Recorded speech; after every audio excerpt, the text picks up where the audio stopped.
ലിംഗത്തിൻ്റെ വലിപ്പക്കുറവ് പരിഹരിക്കാൻ കഴിയുമോ എന്നുള്ളത്. പലപ്പോഴും പല ആളുകൾക്കും ഈ വലിപ്പം, അതിൻ്റെ നീളം, അതിൻ്റെ വണ്ണം ഇതൊന്നും സാറ്റിസ്ഫാക്ടറി ആയിട്ടുള്ള ഒരു ലെവലിൽ ഉണ്ടാകാറില്ല. വണ്ണം, നീളം എന്നൊക്കെ പറയുന്നത് പലപ്പോഴും പല പോൺ ഫിലിംസിലൊക്കെ ആഫ്രിക്കൻ വംശജരുടേതിനോട് കമ്പയർ ചെയ്തൊക്കെയായിരിക്കും ആളുകൾ ഇങ്ങനെയൊരു കോംപ്ലക്സ് മനസ്സിലേറ്റുന്നത് തന്നെ. ചെറുപ്പക്കാരായിട്ടുള്ള ആൾക്കാർ പോലും അത് ലിംഗം ഒരു സൈഡിലോട്ട് ചെരിഞ്ഞാണ് ഇരിക്കുന്നത്. അവർ പ്രൊട്രാക്ടറൊക്കെ വെച്ച് മെഷർ ചെയ്ത് വരെ നോക്കാറുണ്ട്.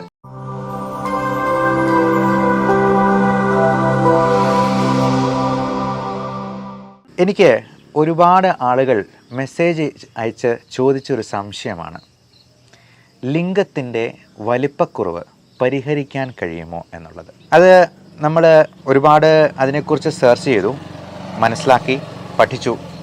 അതിനുശേഷമാണ് ഞാൻ ഇങ്ങനൊരു വീഡിയോ ചെയ്യാം എന്ന് തീരുമാനിച്ചത് തന്നെ. പലപ്പോഴും പല ആളുകൾക്കും ഈ വലിപ്പം, അതിൻ്റെ നീളം, അതിൻ്റെ വണ്ണം ഇതൊന്നും സാറ്റിസ്ഫാക്ടറി ആയിട്ടുള്ള ഒരു ലെവലിൽ ഉണ്ടാകാറില്ല. അത് പലപ്പോഴും അവരുടെ ലിംഗത്തിന് ആവശ്യത്തിന് വണ്ണമില്ലാത്തത് കൊണ്ടോ വലിപ്പമില്ലാത്തത് കൊണ്ടോ ഒന്നുമല്ല. നമുക്ക് നമ്മുടെ ആകമൊത്തമുള്ള നീളം, പൊക്കം കൂട്ടാനായിട്ട് പല വിധത്തിലുള്ള വ്യായാമങ്ങൾ ചെയ്യാം. പല വിധത്തിലുള്ള സ്റ്റിറോയിഡ് മരുന്നുകൾ, ഹോർമോൺ ഗുളികകൾ അല്ലെങ്കിൽ ഹോർമോൺ മരുന്നുകൾ കൊടുക്കാം. പ്രോട്ടീൻ റിച്ച് ആയിട്ടുള്ള ഫുഡ് കൊടുക്കാം. പക്ഷേ നമ്മുടെ ആകമൊത്തമുള്ള പൊക്കം എന്ന് പറയുന്നത് നമ്മുടെ എല്ലുകളുടെ വളർച്ചയെ ആശ്രയിച്ചാണ് ഇരിക്കുന്നത്. എന്നാൽ ലിംഗത്തിൻ്റെ വലിപ്പം എന്ന് പറയുന്നത് അതിലേക്ക് ബ്ലഡ് ഇരച്ച് കയറുമ്പോൾ ഉണ്ടാകുന്ന അതിൻ്റെ ഉദ്ധാരണം കൊണ്ട് ഉണ്ടാകുന്നതാണ്. അതിൻ്റെ വലിപ്പം, വണ്ണം, നീളം എന്നൊക്കെ പറയുന്നത് പലപ്പോഴും പല പോൺ ഫിലിംസിലൊക്കെ ആഫ്രിക്കൻ വംശജരുടേതിനോട് കമ്പയർ ചെയ്തൊക്കെയായിരിക്കും ആളുകൾ ഇങ്ങനെയൊരു കോംപ്ലക്സ് മനസ്സിലേറ്റുന്നത് തന്നെ. പല കൊച്ചു ചെറുപ്പക്കാരായിട്ടുള്ള ആൾക്കാർ പോലും അത് ലിംഗം ഒരു സൈഡിലോട്ട് ചെരിഞ്ഞാണ് ഇരിക്കുന്നത്. അവർ പ്രൊട്രാക്ടറൊക്കെ വെച്ച് മെഷർ ചെയ്ത് വരെ നോക്കാറുണ്ട്. സ്കെയിൽ വെച്ച് മെഷർ ചെയ്യുന്നവരുണ്ട്. അതുപോലെ ശുക്ലത്തിൻ്റെ അളവ് വളരെ കുറവാണ് എന്ന് കംപ്ലൈൻറ്റ് പറയുന്നവരുണ്ട്. എന്നാൽ പലപ്പോഴും നമ്മൾ പരിശോധിച്ച് നോക്കുമ്പോൾ മനസ്സിലാവുന്നത് ഇവർക്ക് അങ്ങനെ വലിയ പ്രശ്നങ്ങളൊന്നുമില്ല എന്നുള്ളത് തന്നെയാണ്. എന്നാൽ പ്രശ്നങ്ങളുള്ളവർക്ക് നമ്മൾ അതിന് കൃത്യമായിട്ടുള്ള ട്രീറ്റ്മെൻറ്റ് കൊടുക്കുകയും ആ പ്രശ്നത്തിൽ നിന്ന് പൂർണ്ണമായിട്ട് പരിഹരിച്ചെടുക്കുകയും ചെയ്യും. പലപ്പോഴും ഈ സെമൻ്റെ അളവ്, സ്പേം കൗണ്ട് നോക്കുമ്പോഴേക്കും അല്ലെങ്കിൽ അതിൻ്റെ മോട്ടിലിറ്റി നോക്കുമ്പോൾ അതിൽ പ്രശ്നങ്ങളുണ്ടെങ്കിൽ, കൗണ്ട് കുറവാണെങ്കിൽ അതിന് പല മരുന്നുകളിലൂടെയും നമുക്ക് കൗണ്ട് നോർമലാക്കിയെടുക്കാൻ കഴിയും. അതേപോലെ ഉദ്ധാരണക്കുറവിനും ശീഘ്രസ്ഖലനത്തിനുമൊക്കെ നമുക്ക് കൃത്യമായിട്ടുള്ള ചികിത്സ വഴി പൂർണ്ണമായിട്ടും പരിഹാരം എടുക്കാം. അതിന് ആവശ്യമായിട്ടുള്ള ടെസ്റ്റുകൾ ആദ്യം ചെയ്തതിന് ശേഷം വേണമെന്ന് മാത്രം. പലപ്പോഴും ഇങ്ങനെയുള്ള പ്രശ്നങ്ങൾക്ക് പുരുഷൻ തന്നെ വരാതെ വൈഫിനെയും കൂടെ കൂട്ടിക്കൊണ്ട് വന്നാൽ, പങ്കാളിയെയും കൂട്ടി വന്നു കഴിഞ്ഞാൽ അത് ഡോക്ടർക്ക് കുറച്ചുകൂടി എളുപ്പമായിരിക്കും എന്നുള്ളതാണ് പറയാനുള്ളത്. ഇനി ബാക്കിയുള്ള മെയിൻ പ്രശ്നത്തിലേക്ക് വരാം, ലിംഗത്തിൻ്റെ വലിപ്പക്കുറവ്. ഞാൻ അതിന് പേഷ്യൻസിൻ്റെ അടുത്ത് പറയാറുള്ള ഒരേ ഒരു കാര്യം, നമ്മുടെ മൂക്കിൻ്റെ നീളം ഒന്ന് കൂട്ടാനായിട്ട് പറ്റുമോ?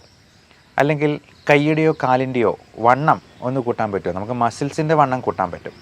അതേപോലെ തന്നെ നമുക്ക് ലിംഗത്തിൻ്റെ വണ്ണം അല്ലെങ്കിൽ വലിപ്പം കൂട്ടാനായിട്ട് ഉള്ള വ്യായാമ മുറകൾ, കീഗൽ എക്സസൈസ് എന്ന് ഞാൻ പറഞ്ഞിട്ടുണ്ട്.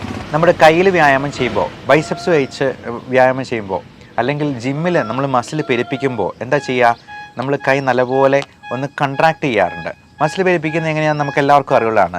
കൈ നല്ലപോലെ ഒന്ന് കൺട്രാക്ട് ചെയ്യും. ഈ പറഞ്ഞതുപോലെ തന്നെയാണ് നമ്മുടെ കീഗൽ എക്സസൈസ് വർക്കൗട്ട് ചെയ്യുന്നത്. നമ്മുടെ അരക്കെട്ടിലുള്ള മസിൽസ്, ഏനസിന് ചുറ്റുമുള്ള മസിൽസ്, മലദ്വാരത്തിന് ചുറ്റുമുള്ളത് എല്ലാം ഇതുപോലെ തന്നെ കൺട്രാക്ട് ചെയ്യുക, റിലാക്സ് ചെയ്യുക, കൺട്രാക്ട് ചെയ്യുക, റിലാക്സ് ചെയ്യുക. ഇതൊരു 5 തവണ വീതം ഒരു 5 പ്രാവശ്യം റിപ്പീറ്റ് ചെയ്യുക. ഇത് ഒക്കെ ചെയ്യുന്നത് വഴി നമുക്ക് നമ്മുടെ ഉദ്ധാരണം ശരിയായിട്ട് നടക്കാനും ശീഘ്രസ്ഖലനം മാറാനായിട്ടും ഒക്കെ ഒരുപാട് ഉപകരിക്കുന്നതാണ്. പ്രോസ്റ്റേറ്റ് ഗ്രന്ഥിയുടെ ആരോഗ്യം മെച്ചപ്പെടുത്താനായിട്ട് പുരുഷന്മാർക്ക് സഹായിക്കും. സ്ത്രീകൾക്കാണെങ്കിലും വജൈനെ കൺട്രാക്ട് ചെയ്യാനായിട്ട് പറ്റുന്നതിലൂടെ, അതായത് നമുക്ക് വജൈനെ കൺട്രാക്ട് ചെയ്യുമ്പോഴേക്കും സെക്സിൻ്റെ സമയത്ത് പെനിസിനെ അല്പം കൂടി ചേർത്ത് പിടിക്കാനായിട്ട് കഴിയും. അത് ഇതിൽ കൂടുതൽ നമുക്ക് മലയാളത്തിൽ അത് വെർബലി എക്സ്പ്ലെയിൻ ചെയ്ത് തരാനായിട്ട് ബുദ്ധിമുട്ടാണ്.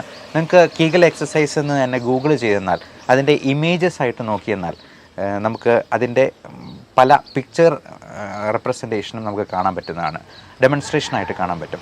അപ്പോൾ ഇത് സിമ്പിളാണ്. നമ്മൾ സെക്സ് ചെയ്യുന്ന സമയത്താണെങ്കിലും ഈ പെനിസിനെ ചേർത്ത് പിടിക്കാൻ പാകത്തിന് ഈ വജൈനയുടെ വോൾ ഒന്ന് കൺട്രാക്റ്റ് ചെയ്ത് പിടിക്കുന്നത്. നമ്മൾ ഈ കൈ ചുരുക്കുന്നത് പോലെ കൺട്രാക്റ്റ് ചെയ്യുന്ന പോലെ തന്നെ ചെയ്യുന്നാൽ പെനിസിനെ നമുക്ക് ചേർത്ത് പിടിക്കുകയും അത് ഇരു കൂട്ടർക്കും ഇരു പങ്കാളികൾക്കും കൂടുതലായിട്ടുള്ള ഫ്രിക്ഷൻ അല്ലെങ്കിൽ പെനിസും വജൈനൽ ലൈനിങ് തമ്മിലുള്ള കോണ്ടാക്റ്റ് കൂട്ടാനായിട്ടും അത് കൂടുതലായിട്ടുള്ള സന്തോഷം പ്രദാനം ചെയ്യാനായിട്ടും സഹായിക്കും. പലപ്പോഴും ഇതിനെക്കുറിച്ചൊക്കെ സംസാരിക്കാനൊക്കെ ആൾക്കാർക്ക് മടിയാണ്. എൻ്റെ തന്നെ അടുത്ത ആൾക്കാർ പലപ്പോഴും ചോദിച്ചിട്ടുണ്ട്, ഇത്തരത്തിലുള്ള കാര്യങ്ങളെ പറ്റിയൊക്കെ നല്ല പ്രായമുള്ള വേറെ എക്സ്പേർട്ടായിട്ടുള്ള ആൾക്കാർ പറയില്ലേ എന്ന്. എന്തിനങ്ങനെ മടിക്കുന്നു എന്ന് ഞാൻ തന്നെ എന്നടുത്ത് ചോദിച്ചു. അപ്പോൾ എനിക്ക് തോന്നിയ കാര്യം, ഇപ്പോൾ പലപ്പോഴും ആളുകൾക്ക് ഇതിനെക്കുറിച്ച് പറയാനുള്ള സ്റ്റിഗ്മ ഉണ്ടെന്നുണ്ടെങ്കിൽ അത് മാറ്റിയെടുക്കേണ്ടത് നമ്മുടെ യുവതലമുറയുടെ ഒരു ആവശ്യവും കൂടെയാണ്. അതിനെക്കുറിച്ച് സംസാരിക്കാനായിട്ട് ഞാൻ യാതൊരു മടിയും കാണിക്കാറില്ല. അത് നമ്മുടെ ഉത്തരവാദിത്തത്തിൽപ്പെട്ട ഒരു കാര്യമാണെന്ന് ഞാൻ വിചാരിക്കുകയും ചെയ്യുന്നു. ഡോക്ടർമാരും പേഷ്യൻസും ഒരുപോലെ പറയാൻ മടിക്കുന്ന ഒരു കാര്യം അഡ്രസ്സ് ചെയ്യാനും ആളുകൾ മുമ്പോട്ട് വരണം. കാരണം വിപണിയിൽ കാണുന്ന പല പരസ്യങ്ങൾക്ക് പിന്നാലെയും ഹാപ്പി പില്ല് പോലുള്ള രഹസ്യ മരുന്നുകളുടെ അല്ലെങ്കിൽ മയക്കുമരുന്നുകളുടെ പിന്നാലെയും പോകുന്ന യുവതലമുറയെ അത്തരത്തിലുള്ള കാര്യങ്ങളിൽ നിന്നും നമുക്ക് ശാസ്ത്രീയമായിട്ടുള്ള ഇങ്ങനെയുള്ള പ്രശ്നങ്ങളെ അഭിമുഖീകരിക്കാനുള്ള ശാസ്ത്രീയമായ ചികിത്സാ മാർഗത്തെക്കുറിച്ച് സംസാരിക്കുക തന്നെ വേണം എന്നുള്ളതാണ് എൻ്റെ മനസ്സിലുള്ള ആശയം. അപ്പോൾ ഈ ഉദ്ധാരണക്കുറവ് അല്ലെങ്കിൽ ശീഘ്രസ്ഖലനം അല്ലെങ്കിൽ ലിംഗത്തിൻ്റെ വലിപ്പക്കുറവ് ഒക്കെ നമുക്ക് ഒരു പക്ഷേ നമ്മുടെ കോംപ്ലക്സിൽ നിന്നുണ്ടാകുന്ന കാര്യങ്ങളായിരിക്കാം. അതുപോലെ തന്നെ പുരുഷന്മാർക്ക് രോമവളർച്ചയില്ല. ഇപ്പോൾ കഴിഞ്ഞ ദിവസം വിളിച്ചൊരു പേഷ്യൻ്റ്, അപ്പോൾ ഇങ്ങനെയുള്ളവർക്ക് നമ്മൾ ആദ്യം ടെസ്റ്റ് എല്ലാം ചെയ്ത് നോക്കും. ടെസ്റ്റോസ്റ്ററോണിൻ്റെ അളവിൽ കുറവുണ്ടെങ്കിൽ തീർച്ചയായിട്ടും അത് സപ്ലിമെൻറ്റ് ചെയ്യും. അത് ഇഞ്ചക്ഷനായിട്ടോ ടാബ്ലറ്റായിട്ടോ ഒക്കെ നമുക്ക് സപ്ലിമെൻറ്റ് ചെയ്യാവുന്നതാണ്. അപ്പോൾ ഇഞ്ചക്ഷനായിട്ടൊക്കെ എടുക്കുമ്പോഴത്തേക്കും തന്നെ അവരിൽ ഒത്തിരി വ്യത്യാസം വരും. അതുപോലെ തന്നെ ഈ ഉദ്ധാരണക്കുറവിന് ഒക്കെ നല്ല സ്ട്രെങ്ത് കിട്ടാനായിട്ടുള്ള യാതൊരു സൈഡ് ഇഫക്റ്റും ഇല്ലാത്ത തരത്തിലുള്ള വൈറ്റമിൻ ടാബ്ലറ്റ്സും സപ്ലിമെൻറ്റ്സും നമുക്ക് അവൈലബിൾ ആണ്. അത് നമ്മുടെ സെക്ഷൽ ഫങ്ഷനിങ്ങിന് വേണ്ടി മാത്രമല്ല, നമ്മുടെ ഓവറോൾ കാർഡിയാക് ഫങ്ഷൻ മെച്ചപ്പെടുത്താനായിട്ടും. നിങ്ങൾക്ക് ഗൂഗിളിൽ തന്നെ സെർച്ച് ചെയ്ത് നോക്കാം, കോ എൻസൈം ക്യൂ എന്ന് നോക്കുക, അല്ലെങ്കിൽ എൽ ആർജിനിൻ അതിൻ്റെ യൂസസ് എന്താണെന്ന് നോക്കുക. അപ്പോൾ ഇതെല്ലാം നമുക്ക് നല്ല രീതിയിൽ കാർഡിയോവാസ്കുലർ ഹെൽത്ത്, റെസ്പിറേറ്ററി ഹെൽത്ത്, നമ്മുടെ ന്യൂറോ സൈക്കോളജിക്കൽ ആയിട്ടുള്ള വെൽബീയിങ്, നമ്മുടെ ഡിപ്രഷനും ആങ്സൈറ്റിയും കുറച്ച് നിർത്തുക, രക്തയോട്ടം മെച്ചപ്പെടുത്തുക, പ്രോസ്റ്റേറ്റ് ഗ്രന്ഥിയുടെ ആരോഗ്യം മെച്ചപ്പെടുത്തുക തുടങ്ങിയ അത്ഭുതകരമായിട്ടുള്ള ഗുണങ്ങൾ അടങ്ങിയിട്ടുള്ള മരുന്നുകളാണ്. ഇതെല്ലാം തീർച്ചയായിട്ടും നമുക്ക് ഗുണമേ ചെയ്യത്തുള്ളൂ, ഒരു തരത്തിലും ദോഷം ഉണ്ടാവില്ല. ഇനി ചുരുക്കം ചില അവസരങ്ങളിൽ തീരെ ഉദാഹരണമില്ലാത്ത ആളുകൾക്ക് അതിനാവശ്യമായിട്ടുള്ള മറ്റു മരുന്നുകളും ഡോക്ടർമാർ പറയാറുണ്ട്. അത് ഡോക്ടർമാരുടെ പ്രിസ്ക്രിപ്ഷനോടുകൂടി ശാസ്ത്രീയമായിട്ട് ഇതിന് ചികിത്സ ചെയ്യുന്ന രജിസ്റ്റേർഡ് മെഡിക്കൽ പ്രാക്ടീഷണറുടെ അടുത്ത് തന്നെ അതിന് ഹെൽപ്പിന് സ്വീകരിക്കുക. അപ്പോൾ ഇങ്ങനെയുള്ള പ്രശ്നങ്ങളെക്കുറിച്ച് നിങ്ങളുടെ സുഹൃത്തിനോടെന്ന പോലെ അല്ലെ ഒരു സഹോദരനോടെന്ന പോലെ സംസാരിക്കാനായിട്ട് താല്പര്യമുള്ള ഒരു ഡോക്ടറിൻ്റെ അടുത്ത് നിങ്ങൾക്ക് തന്നെ കംഫർട്ടബിൾ ആയിട്ടുള്ള ഒരാളെ കണ്ടെത്തി അതിന് വേണ്ട ചികിത്സ തേടുക. അപ്പോൾ ഈ വലിപ്പക്കുറവ് അല്ലെങ്കിൽ ചെരിഞ്ഞിരിക്കുന്നു, വണ്ണക്കുറവ് എന്ന് പറയുന്നത് പലപ്പോഴും 95% ആൾക്കാരിലും ഈ പറഞ്ഞ പ്രശ്നം ഉണ്ടാവില്ല എന്നുള്ളതാണ് വാസ്തവം. ഇനി അങ്ങനെയുള്ള വലിപ്പക്കുറവ് പരിഹരിക്കാനായിട്ട് നമ്മൾ അതിനുള്ള പല മെഷീനുകൾ പോലും ഈ വിപണിയിലൊക്കെ ഇങ്ങനെ കാണാറുണ്ട്. നമ്മുടെ മൂക്കിൻ്റെ വലിപ്പം കൂട്ടാനായിട്ട് അല്ലെങ്കിൽ നമ്മുടെ കൈയുടെ നീളം കൂട്ടാനായിട്ട്. ഒരു പ്രായം കഴിഞ്ഞാൽ കൈയുടെ നീളമൊന്നും കൂടത്തില്ല, അതുപോലെ കൈയുടെ വണ്ണം കൂടത്തില്ല, റിസ്റ്റിൻ്റെ ഒരു വിരലിൻ്റെ വണ്ണം കൂട്ടാൻ പോലും നമുക്ക് പറ്റില്ല.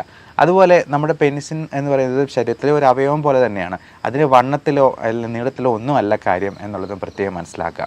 എല്ലാവർക്കും നല്ല ആരോഗ്യം ആശംസിക്കുന്നു. Love and regards, doctor Bibin Jose, pulmo medical centre, Pala, Kanjirappally and Sultan Bathery.